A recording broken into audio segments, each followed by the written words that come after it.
Hey there, world changers. Welcome to day 5 of the series 21 Days of Gamification. Today's topic is totally awesome. It's been completely blowing my mind for years. It may blow your mind as well. If you're into this type of thing, you might need to be a seriously deep sustainability nerd like me, but I suspect that you just might be if you're here on this channel. Today's article is called Disclosure: Why Public Data is the Secret Solution That We Need More Of. The full written version of this article is available at my website at katiepatrick.com. I'll put a link in the description below, and it will also be on my podcast that you can find on the iTunes store called How to Save the World. Now let's dive in. What is this stuff, disclosure, and its relationship between the environment and public policy? This is how I got stuck into this really interesting topic. A few years ago, I was really frustrated that my work wasn't having the type of impact on the world that I wanted it to. I got this sense that if we could just see the numbers of what we wanted to change in the world, if you could have a shower and you could just see how much water you were using, or you could see how much electricity you were using on a really easy to understand panel on the wall, which I think smart meters are meant to do, but they're not quite there yet, or the environmental impact of what you're eating, or even the toilet paper you're using, I just got this feeling that if we could see the numbers, people would be that much more motivated to change. But because terms like data and environment are just really generic, I was really struggling to find the academic niche. I mean, I thought there must be a whole lot of people in universities studying this stuff, right? Whether it's a branch of psychology. I looked in the psychology department, I looked in the environment department, and I was just getting really stuck because I couldn't find anything that was studying this stuff.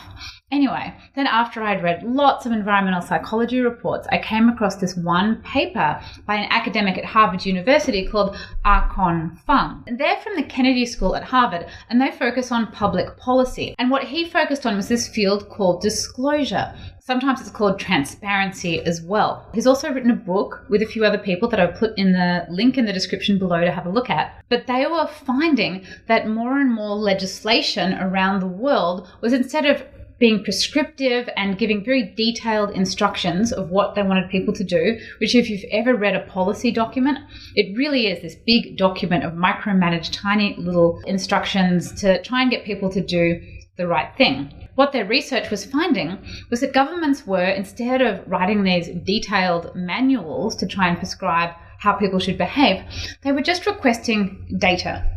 And this was a really popular form of legislation because generally the right wing espouses to not want more legislation and the left wing does want more legislation. So you've got this constant push and pull between who wants it and who doesn't want it, sometimes termed as a food fight between the right and the left. But what most people agree is a pretty good idea is just making the numbers transparent. And what they were finding, that when you actually do make data transparent, just it all by itself creates really powerful and measurable change. So it's an interesting idea for how governments should go about creating the type of cities and societies they want. Instead of really telling people exactly what they should do and kind of micromanaging them, you just ask everyone, or you mandate to everybody that they make the data about the issue public. And then everyone sees each other's data, they see where they rank, they see how they're fitting in.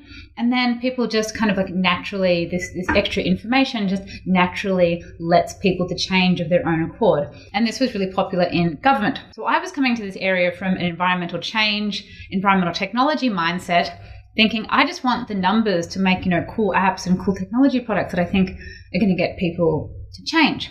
And I realized these two fields of public policy and environmental technology were coming together around the data. And this whole concept of just making data more open had incredibly powerful potential. As I started studying this more and more, I was finding more and more case studies as to just how powerful this is. The big claim to fame example for disclosure in an environmental context is called the Toxic Release Inventory. In the 1990s, the American EPA put out a message to all companies in the United States to simply disclose how much toxic chemicals they were using. All the EPA wanted to do was to just kind of get a feel for what companies and for what the country was using. I mean, they didn't want to make it public. They didn't want to make an infographic. They just wanted the information. Then 5 years later, after gathering this information from companies, they found that there was this massive 45% reduction in toxic chemical use. Now, this really invoked the imagination of a whole bunch of academics, which started studying this field.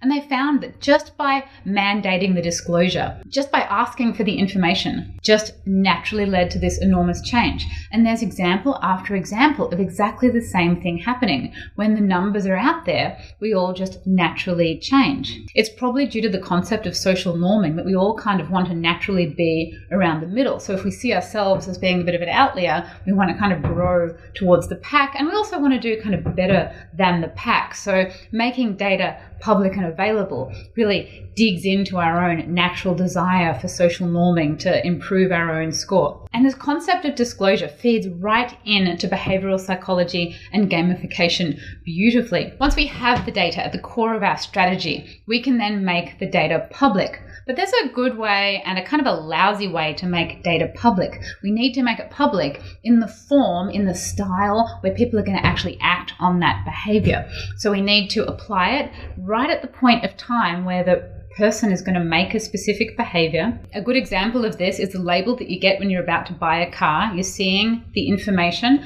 about the gas mileage just at the point where you're going to make the purchase of the car. Or with Energy Star ratings, we have them in Australia, a 5-star sticker that shows how much kilowatt hours a particular appliance will use. You see it right at the time of purchase. So it's in the right place at the right time, and it's also beautifully designed. And when I mean beautiful, I just don't mean aesthetically beautiful. I mean the information is easy to understand. It's not like, oh yeah, we'll disclose it, but we'll put it in tiny type that you'll never read. It has to be at the right place, and it has to be beautiful, simple, and easy to understand. And that's really where gamification design comes in. Gamification isn't making Angry Birds to save the trees. It's applying well thought out behavioral and graphic design tools to information, to data. Well, that's the specific type of gamification that I teach in my course and that I'm really interested in. It all revolves around real world data. We are just at the beginning of opening up the Easter egg of environmental data in the world. There is an incredibly exciting future ahead of us. There is so much more data than there ever was, and there's so many more sensors and hardware that's around available to gather the data at more granular detail than we've ever had before. If you think of any problem in the world that you want to solve, there will be a way how to measure it and how to measure it in real time. And this is only just becoming available to us. The world of technology has just grown to a scale where it's easy for us to now start collecting this data. So really the world is our oyster for applying these incredibly powerful change techniques in a way that just hasn't been done before. I'm massively excited and inspired about this field, putting the concept of disclosure and transparency at the core of the social change process, as well as at the core of government policy. So we'll be able to have this data and then use it in technology projects, in behavior change projects. So we'll actually really be able to move the dial on the things that we care about. I hope you found this interesting. I definitely do. There's a lot more information in this article that you can read and a lot more case studies. So check out the written version at my website at katiepatrick.com. I've also narrated it in the podcast. It's called How to Save the World, and you can find it on iTunes. And if you're interested in learning more about gamification, check out my course, Save the World with Gamification, how to apply game design techniques to environmental and social causes for the epic win. Thanks for watching, and I will see you tomorrow for gamification technique number 6.